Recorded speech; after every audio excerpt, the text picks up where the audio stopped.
Assalamualaikum warahmatullahi wabarakatuh. Alhamdulillahirabbil alamin, wa bihi nasta'inuhu ala umuri dunya waddin, wassalatu wassalamu ala asrafil anbiya'i wal mursalin wa ala alihi wa ashabihi ajmain, amma ba'du. Kepada yang terhormat Ibu Pratiwi Rahmah Hakim, Magister Pendidikan, selaku dosen pengampu pada mata kuliah pembelajaran tematik integratif kelas PGMI 5B, kepada teman-teman semua yang saya sayangi dan saya banggakan. Pertama-tama, marilah kita panjatkan puja dan puji syukur kita kehadirat Allah Subhanahu wa Ta'ala, karena berkat limpahan rahmat, taufik serta hidayahnya, kita dapat mengikuti pembelajaran pada kesempatan yang mulia ini. Sholawat serta salam semoga tidak lupa selalu tercurahkan kepada junjungan kita, Nabi Agung, Nabi Besar, Nabi Muhammad Sallallahu Alaihi Wasallam, yang kita nanti-nantikan syafaatnya di yaumul akhir kelak.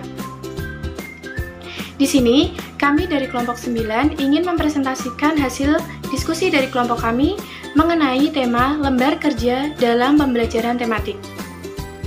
Sebelumnya, saya akan memperkenalkan anggota dari kelompok 9, yaitu yang pertama, Febri Fatia Aryani dengan NIM 193141056, kemudian Gilang Siwi Subekti dengan NIM 193141062, dan yang terakhir Indah Putri Rahmawati dengan NIM 193141066.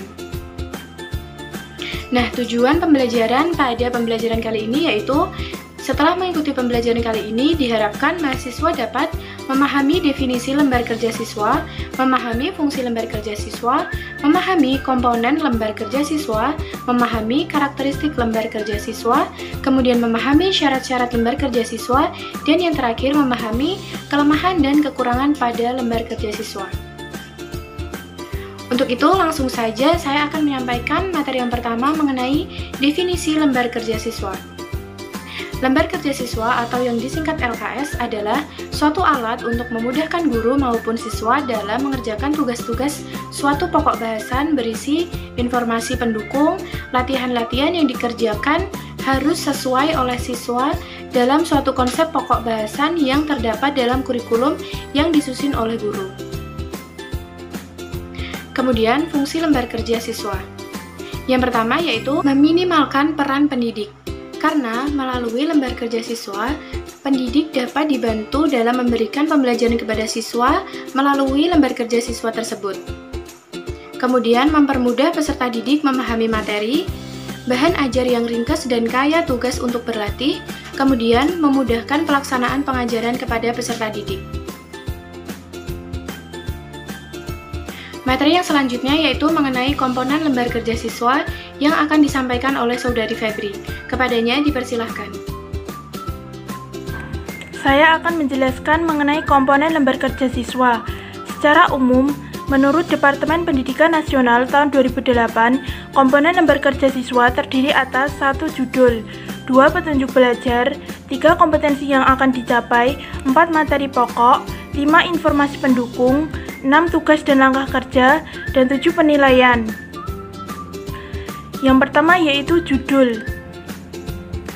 Judul yaitu caption atau topik yang berupa beberapa frase yang mencerminkan garis besar dari apa yang akan dipelajari. 2 petunjuk belajar.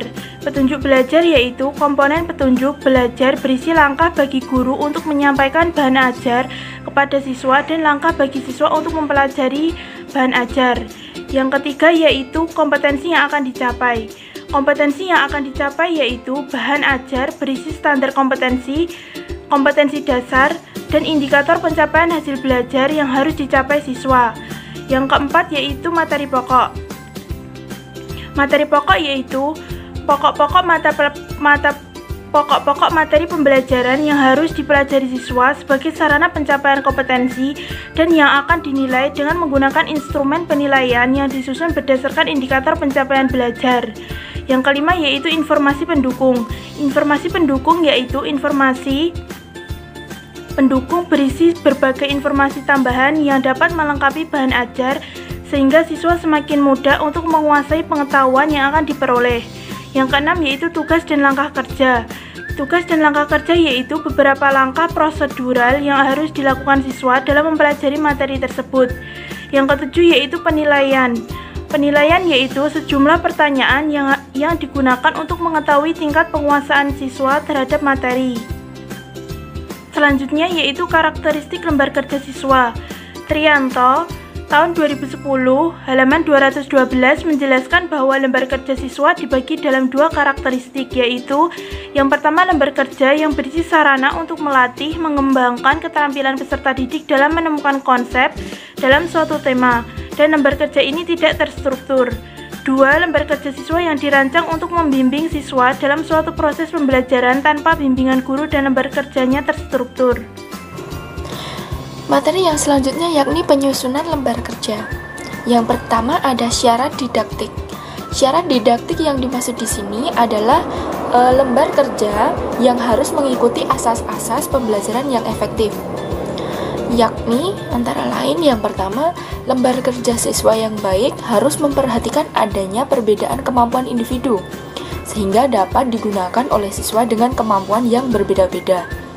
Yang kedua, lembar kerja siswa juga menekankan pada proses untuk menemukan konsep-konsep, sehingga lembar kerja siswa ini berfungsi sebagai petunjuk jalan bagi siswa untuk mencari informasi. Yang ketiga, lembar kerja siswa dapat mengembangkan kemampuan komunikasi sosial dan emosional pada diri siswa. Jadi, lembar kerja siswa ini tidak semata-mata ditujukan untuk mengenal fakta-fakta dan konsep-konsep materi saja. Oleh karena itu, dibutuhkan kegiatan yang memungkinkan siswa dapat berhubungan dengan orang lain, mengkomunikasikan hasil kerjanya kepada orang lain, dan sebagainya. Yang keempat, lembar kerja siswa memiliki variasi stimulus melalui berbagai media dan kegiatan siswa. Nah, sehingga dapat memberikan kesempatan kepada siswa untuk menulis, menggambar, menggunakan alat, menyentuh benda nyata, berdialog dengan temannya, dan lain sebagainya. Yang kelima, lembar kerja siswa juga memuat pengalaman belajar yang dimana di sini ditentukan oleh tujuan pengembangan pribadi siswa seperti intelektual, emosional, dan sebagainya, dan bukan ditentukan oleh materi bahan pelajaran. Yang kedua ada syarat konstruksi. Syarat konstruksi ini adalah syarat-syarat yang berkenaan dengan penggunaan bahasa, kosakata, tingkat kesukaran, susunan kalimat, dan kejelasan. Antara lain yaitu yang pertama ada lembar kerja siswa ini harus memiliki tata urutan pelajaran yang sesuai dengan kemampuan siswa. Yang kedua, lembar kerja siswa juga menggunakan bahasa yang sesuai dengan tingkat kedewasaan siswa. Yang ketiga, lembar kerja siswa menggunakan struktur kalimat yang jelas dan mudah dipahami. Yang keempat, lembar kerja siswa ini tidak mengacu pada buku sumber di luar kemampuan keterbacaan siswa. Yang kelima, lembar kerja siswa ini hendaknya menghindari pertanyaan yang terlalu terbuka. Anjurannya adalah menggunakan isian atau jawaban yang didapat dari hasil pengelolaan informasi yang didapat oleh siswa. Yang keenam, lembar kerja siswa ini menyediakan ruang yang cukup untuk memberi keleluasaan pada siswa untuk menulis maupun menggambar pada lembar kerja siswa tersebut. Nah, selain itu, lembar kerja siswa hendaknya juga memberikan tempat atau bingkai untuk menuliskan jawaban atau keperluan lain. Yang ketujuh, lembar kerja siswa ini harus memiliki tujuan pembelajaran yang jelas serta bermanfaat sebagai sumber motivasi. Yang kedelapan, ada lembar kerja siswa yang dapat digunakan oleh siswa dengan kemampuan cepat maupun lamban. Yang kesembilan, lembar kerja siswa memiliki identitas meliputi nama, kelas, dan sebagainya untuk memudahkan siswa. Yang ketiga ada syarat teknis. Syarat teknis ini meliputi yang pertama ada tulisan. Di dalam tulisan ini kita perlu memperhatikan beberapa hal sebagai berikut, seperti penggunaan jenis dan ukuran huruf, harus jelas dan mudah dibaca. Memperhatikan perbandingan ukuran gambar dengan ukuran huruf, dan menggunakan bingkai untuk membedakan kalimat perintah dengan jawaban siswa bila perlu. Yang kedua yakni penampilan.